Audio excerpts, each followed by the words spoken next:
हमने पहले पद में साखियाँ पढ़ी, दूसरा पद है शब्द। इसका मतलब होता है पद। आज हम कबीर के पद के बारे में पढ़ेंगे। कबीर भक्ति काल के कवि माने जाते हैं। इनकी भाषा सदुकड़ी थी। इन्होंने मनुष्य को ईश्वर की आराधना के लिए प्रेरित किया। उन्होंने कहा कि ईश्वर सभी के हृदय में विराजमान रहता है। उन्होंने इस पद में कहा है कि मोको कहाँ ढूंढे बंदे, मैं तो तेरे पास में, ना माँ देवल ना मैं मस्जिद ना काबे कैलाश में, ना तो कौन क्रियाक्रम में नहीं योग वैराग में, खोजी हो तो तुरंत मिलियो पल भर की तलाश में, कहे कबीर सुनो भाई साधो सब श्वासों की श्वास में। इस पद में कबीर ने संकलित किया है कि यहाँ ईश्वर की सर्वव्यापकता और सृष्टि के कण कण में होने की बात कही है। यदि सच्चे मन से ईश्वर को खोजा जाए तो वो तुरंत ही प्राप्त हो जाता है। इसमें कहा गया है कि मोको कहाँ ढूंढे बंदे, मैं तो तेरे पास में, हे मनुष्य तू मुझे कहाँ ढूंढता फिर रहा है, मैं तो तेरे हृदय में ही विराजमान हूँ। ना मैं देवल ना मैं देवालय में हूँ, अर्थात ना मैं, यहाँ देवालय से मतलब है मंदिर से, ना मैं मंदिर में हूँ, ना मैं मस्जिद ना मैं मस्जिद में हूँ जो मुसलमानों का धार्मिक स्थल है, ना मैं काबे ना कैलाश में, ना ही मैं काबे अर्थात मुस्लिमों का जो तीर्थ स्थल है काबा जहाँ लोग हज करने जाते हैं, न ही मैं वहाँ मिलता हूँ और ना ही मैं कैलाश पर्वत पर विराजमान हूँ। ना तो कौन क्रियाक्रम में, न ही योग वैराग में, और न ही मैं किसी प्रकार के क्रियाक्रम अर्थात पाखंड करने से मिलता हूँ, और न ही मैं कोई वैराग्य धारण करने से मिलता हूँ। ना तो कौन क्रियाक्रम में, न योग वैराग में, मैं पीपल पथवारी पूजने से भी प्राप्त नहीं होता हूँ, न ही मैं मंदिर जाने से प्राप्त होता हूँ, न ही मैं भगवा वस्त्र धारण करने से प्राप्त होता हूँ, न ही योग वैराग में, न ही मैं वैराग्य धारण करने से मिलता हूँ।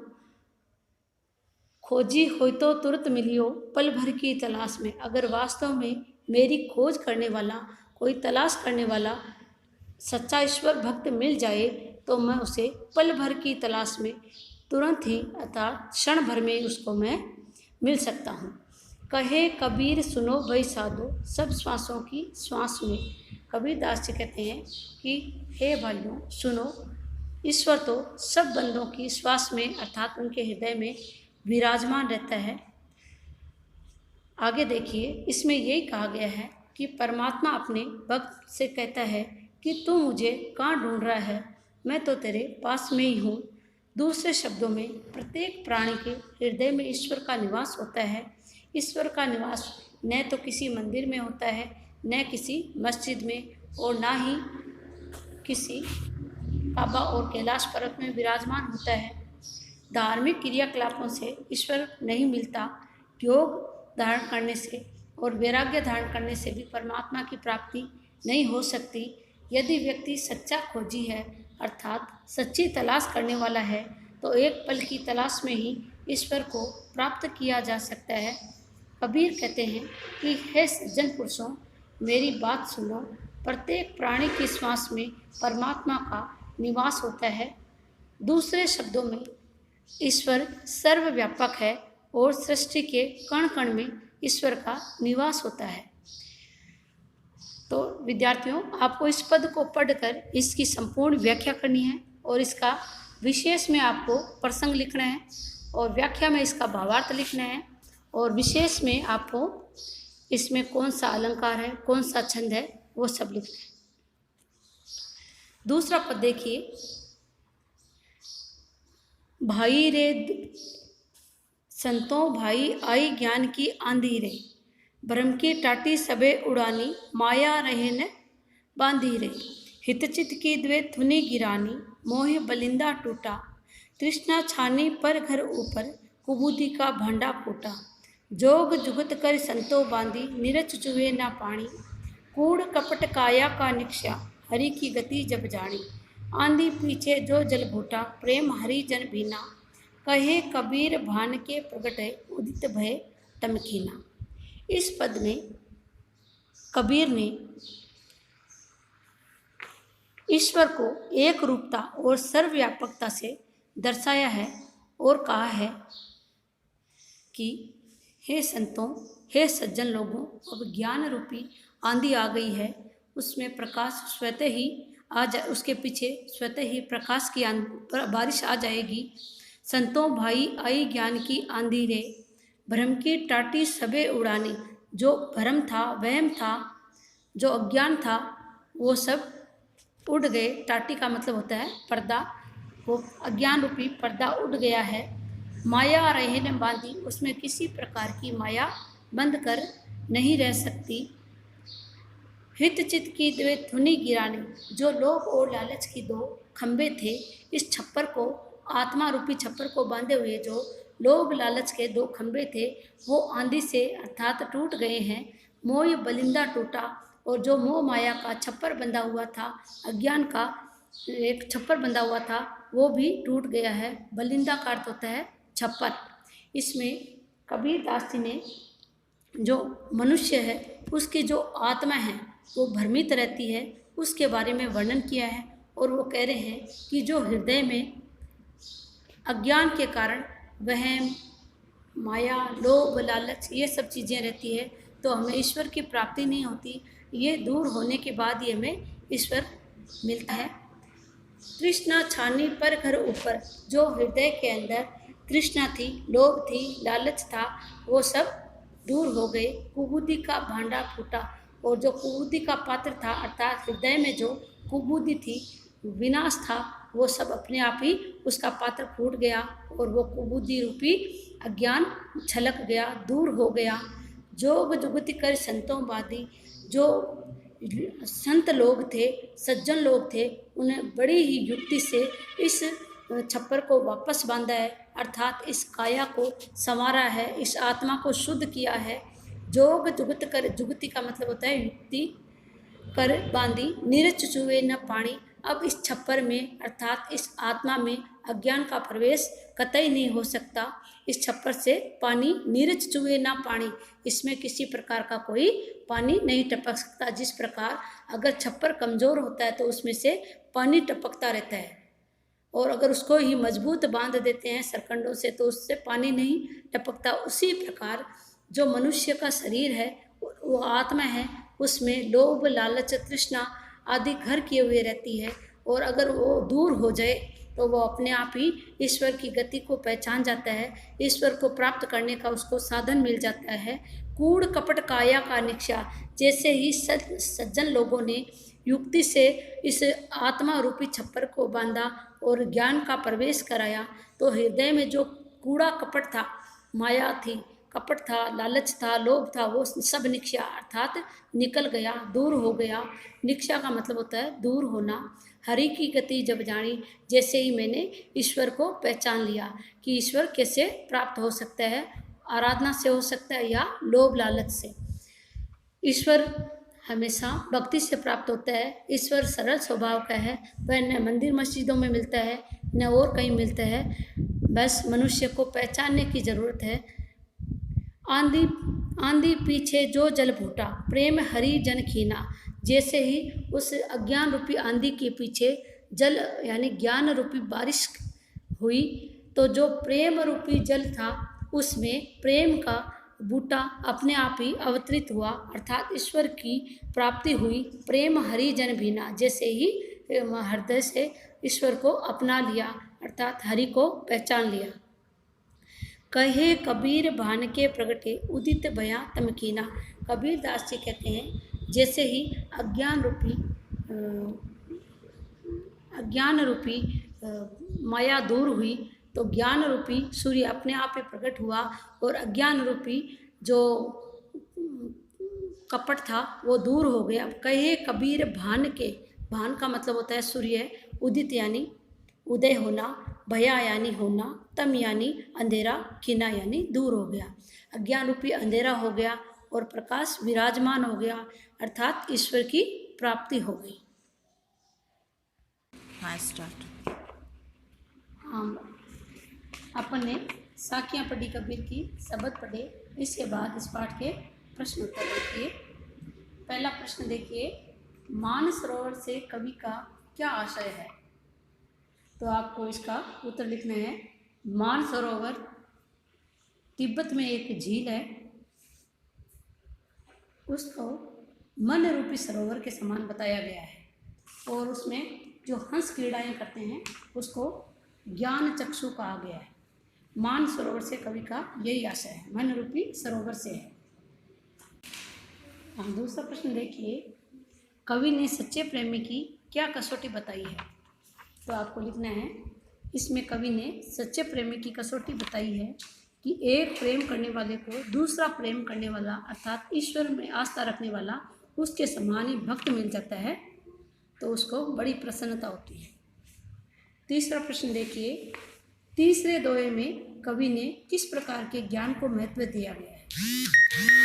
तीसरे प्रश्न में कवि ने कहा है कि अपना जो ज्ञान है उसको हाथी के समान बलवान बनाइए और जो ये दुनिया है, जगत है, ये चाहे कितनी ही उल्टी सीधी कहे, आपके बारे में कुछ कहे, उसके बारे में आप ध्यान मत दीजिए। आप अपने ईश्वर को महत्व दीजिए, अपने ज्ञान को प्राप्त करने का मार्ग ढूंढिए। ईश्वर संसार में सच्चा संत कौन कहलाता है? इस संसार में सच्चा संत वही कहलाता है जो पक्ष विपक्ष के फेर में नहीं पड़ता। चौथा प्रश्न ये था, इस संसार में सच्चा संत कौन कहलाता है? तो इस संसार में सच्चा संत वही कहलाता है जो पक्ष विपक्ष के फेर में नहीं पड़ता और अपने ईश्वर में ही लीन रहता है। पांचवा प्रश्न देखिए, अंतिम दो दोहों के माध्यम से कबीर ने किस तरह की संकीर्णताओं की ओर संकेत किया है? इसमें कबीर ने यह कहा है कि मनुष्य पाखंड में फंसकर ईश्वर को प्राप्त नहीं कर सकता। वह मंदिर मस्जिदों में घूमता है लेकिन वहाँ भी उसे ईश्वर की प्राप्ति नहीं होती। कबीरदास जी ने इन दो पदों में कहा है कि मैं काबा गया और काशी भी गया, राम को भी देखा, रहीम को भी देखा, लेकिन दोनों में मुझे किसी प्रकार का कोई भेद नहीं दिखाई दिया। और दूसरे पद में कहा कि व्यक्ति ऊंचे कुल में जन्म लेने से ऊंचा नहीं होता अगर उसके कार्य श्रेष्ठ नहीं हैं, उच्च स्तर के नहीं हैं। सुब्रन कलश सुरा भरा, उसने कहा है कि सोने के कलश में, सोने के पात्र में मदिरा भर देने से उसकी चमक घट जाती है। उसी प्रकार अगर व्यक्ति ऊंचे कुल में जन्म लेकर निम्न स्तर के कार्य करता है तो लोग उसकी निंदा ही करते हैं। छठा प्रश्न देखिए, किसी भी व्यक्ति की पहचान उसके कुल से होती है या उसके कर्मों से? तर्क सहित उत्तर दीजिए। छठे प्रश्न में देखिए, किसी भी व्यक्ति की पहचान उसके कुल से होती है या उसके कर्मों से? तर्क सहित उत्तर दीजिए। मैंने जो आपको पांचवा प्रश्न बताया उसके जो दूसरा अर्थ बताया वो इसमें लिखना है कि व्यक्ति ऊंचे कुल में जन्म लेने से ऊंचा नहीं होता क्योंकि उसके कार्य निम्न स्तर के होते हैं तो लोग उसकी निंदा करते हैं।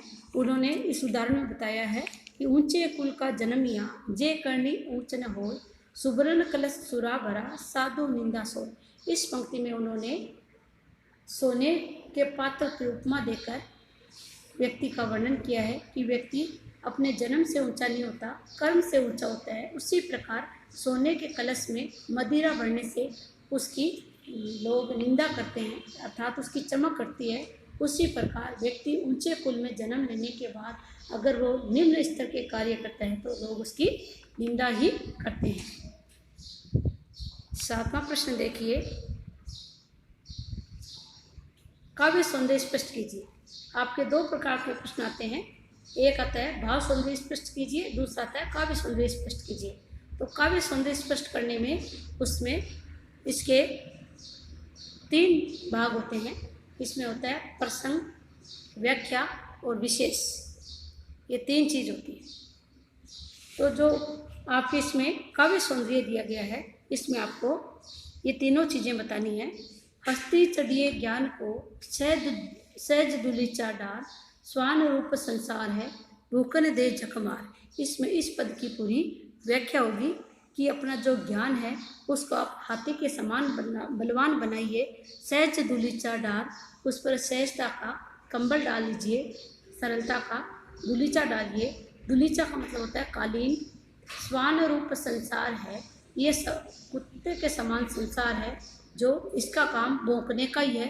भूकन दे जखमार, वो भौंक कर स्वतः ही चुप हो जाएगा, अर्थात बोलना बंद कर देगा।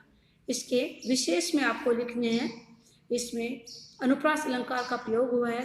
इसकी भाषा सरल और सदुकड़ी है और इसमें श्वान की उपमा दी गई है और इस संसार को निरर्थक बताया गया है।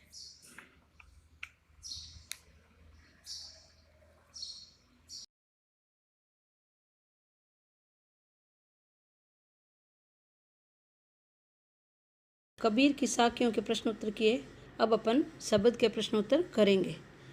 8वां प्रश्न देखिए, मनुष्य ईश्वर को कहाँ कहाँ ढूंढता फिरता है।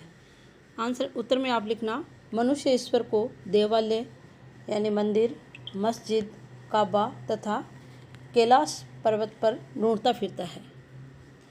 9वां क्वेश्चन देखिए, कबीर ने ईश्वर प्राप्ति के लिए किन प्रचलित विश्वासों का खंडन किया है। तो इसके उत्तर में लिखना, कबीर ने समाज द्वारा ईश्वर प्राप्ति के लिए किए गए प्रयत्नों का खंडन किया है। वह इस प्रकार है, कबीरदास जी के अनुसार ईश्वर की प्राप्ति मंदिर या मस्जिद में जाकर नहीं होती। दूसरा पॉइंट लिखना, ईश्वर प्राप्ति के लिए कठिन साधना की आवश्यकता नहीं है। तीसरे पॉइंट में लिखना, कबीर ने मूर्ति पूजा जैसे बारे आडंबरों का खंडन किया है। कबीर ईश्वर को निराकार ब्रह्मा मानते थे। चौथे पॉइंट में लिखना, कबीर ने ईश्वर की प्राप्ति के लिए योग वैराग्य यानी संन्यास जीवन का विरोध किया है। अगला क्वेश्चन देखिए 10वां, कबीर ने ईश्वर को सब श्वासों की श्वास में क्यों कहा है। इसके उत्तर में लिखना, सब श्वासों की श्वास में से कबीर का तात्पर्य यह है कि ईश्वर कण कण में व्याप्त है, सभी मनुष्यों के अंदर है। जब तक मनुष्य की श्वास यानी जीवन है तब तक ईश्वर उसकी आत्मा में होता है। 11वां क्वेश्चन देखिए, कबीर ने ज्ञान के आगमन की तुलना सामान्य हवा से न करके आंधी से क्यों की है। तो इसके उत्तर में आप लिखना, कबीर ने ज्ञान के आगमन की तुलना सामान्य हवा से न कर आंधी से की है, क्योंकि सामान्य हवा में स्थिति परिवर्तन की क्षमता नहीं होती, परंतु हवा तीव्र गति से आंधी के रूप में जब चलती है तो स्थिति बदल जाती है। आंधी में वो क्षमता होती है कि वो सब कुछ उड़ा सकती है। ज्ञान से भी प्रबल शक्ति होती है जिससे वह मनुष्य के अंदर व्याप्त अज्ञानता के अंधकार को दूर कर प्रकाश का उजियारा कर देती है। 12वां प्रश्न देखिए, ज्ञान की आंधी का भक्त के जीवन पर क्या प्रभाव पड़ता है। तो इसके उत्तर में आप लिखना, ज्ञान की प्राप्ति से भक्त के अंदर ईश्वर की प्राप्ति यानी सच्ची भक्ति का उदय होता है तथा ज्ञान के प्रकाश से जीवन अज्ञानता रूपी अंधकार से मुक्त होकर प्रकाशमान हो जाता है। मनुष्य मोह माया से मुक्त हो जाता है। 13वां प्रश्न है, भाव स्पष्ट कीजिए। आपके एक प्रश्न आया था काव्य सौंदर्य स्पष्ट कीजिए, उसमें मैंने आपको बताया था, उसमें प्रसंग, व्याख्या और विशेष होता है। और ये प्रश्न है भाव स्पष्ट कीजिए।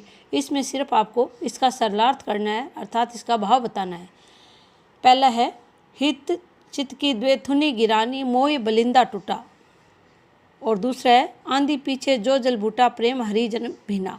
ये 2 पंक्तियां हैं, इनका भावार्थ करना है। पहली पंक्ति है, हित चित्त की द्वेथुनी गिरानी मोह बलिंदा टूटा।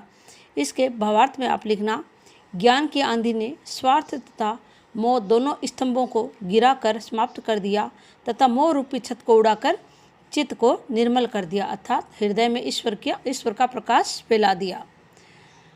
दूसरे में लिखना आप, आंधी पीछे जो जल बूटा प्रेम हरि जन भीना। इसमें लिखना, ज्ञान की आंधी के पश्चात जो जल बरसा उस जल से मन हरि अर्थात ईश्वर की भक्ति में भीग गया और उसकी अज्ञानता दूर हो गई और उसे ईश्वर की प्राप्ति हो गई। फिर आपके 14वां प्रश्न करना नहीं है। 15वां है जो भाषा अध्ययन का है, इसमें तत्सम रूप लिखने हैं। तो पहला है पखा पखी, इसका हो जाएगा पक्ष विपक्ष। अनंत का हो जाएगा अन्यत्र। जोग का हो जाएगा योग। जुगति का हो जाएगा युक्ति। वैराग का हो जाएगा वैराग्य, निरपक्ष का हो जाएगा निष्पक्ष। अब आप 14वां क्वेश्चन देखिए। संकलित साखियों और पदों के आधार पर कबीर के धार्मिक और सांप्रदायिक सद्भाव संबंधी विचारों पर प्रकाश डालिए। तो इसके उत्तर में आप लिखना, प्रस्तुत दोहों में कबीरदास जी ने धार्मिक एकता तथा सांप्रदायिक सद्भावना के विचार को व्यक्त किया है। उन्होंने हिंदू मुस्लिम एकता का समर्थन किया तथा धार्मिक कुप्रथाओं जैसे मूर्ति पूजा का विरोध किया। ईश्वर मंदिर, मस्जिद तथा गुरुद्वारे में नहीं होते हैं, बल्कि मनुष्य की आत्मा में विराजमान होते हैं। कबीरदास जी का उद्देश्य समाज में एकता स्थापित कर कुप्रथाओं को नष्ट करना था। इसी संदर्भ में कबीरदास जी कहते हैं, जाति पाति पूछे नहीं कोई, हरि को भजे सो हरि का होय। यानी जाति पाति पूछे बिना जो हरि का भजन करता है, हरि उसे तुरंत अपना लेते हैं।